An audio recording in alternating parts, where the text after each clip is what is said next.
কুমিল্লা জেলায় অন্তত ১৯টি বেইলি সেতুর ওপর ঝুঁকি নিয়ে চলাচল করছে যানবাহন। প্রায় ৪০ বছর পুরনো এসব সেতু বারবার ভেঙে পড়লেও স্থায়ী সমাধান হয়নি।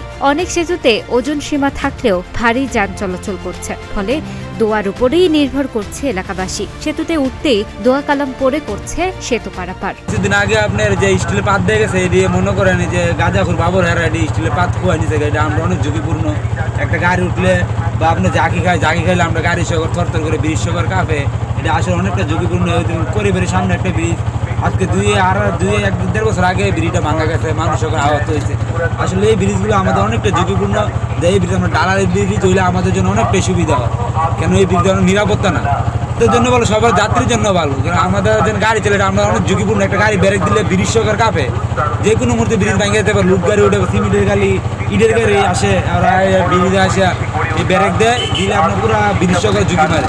সেতুগুলোর সামনে সড়ক বিভাগের পক্ষ থেকে ঝুঁকিপূর্ণ সেতু, ৫ টনের বেশি পণ্য পরিবহন নিষেধ লেখা সাইনবোর্ড টানানো থাকলেও বাস্তবে সেখানে ১০ টনের বেশি ওজনের যানবাহন চলাচল করছে। ভারী যান চলাচলের সময় সেতুগুলো কেঁপে ওঠে, এমনকি হাঁটলেও নড়বড়ে অনুভূত হয়। কয়েকটি সেতুর পাটাতনে ফাঁক দেখা গেছে, যা বড় কোনো দুর্ঘটনার আশঙ্কা বাড়াচ্ছে। এছাড়া সেতুগুলো সরু হওয়ায় সারাদিনই সেখানে যানজট লেগেই থাকে। একদিকের যানবাহন পার হতে থাকলে বিপরীত দিকের যানগুলোকে দীর্ঘ সময় দাঁড়িয়ে থাকতে হয়, ফলে ভোগান্তি চরমে পৌঁছায়। এলাকাবাসী দ্রুত গার্ডার সেতু নির্মাণের দাবি জানিয়েছেন। গাড়ি লিয়ে পড়ে গেছিল ডিস্ট্রিক্টে, এটা তো আর কোনো ইয়া নেই, জানি আপনার এটা থাকা হইলে আরো ভালো। কাফে যে আমাদের ভয় হয়, যে সময় আমরা গাড়ি নিয়ে যাই ওই সময় ব্রিজ লড়ে, এটা তো ভেঙে যাওয়ার সম্ভাবনা বেশি।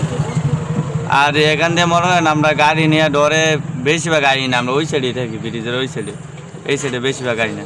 আচ্ছা, এই যে আমাদের এই ম্যাডাঙ্গরের ব্রিজটা, তারপর ওই দিক দিয়ে ২-৩টা ব্রিজ আছে, আর করে বেরিয়ে একটা ব্রিজ ব্যাঙ্গার।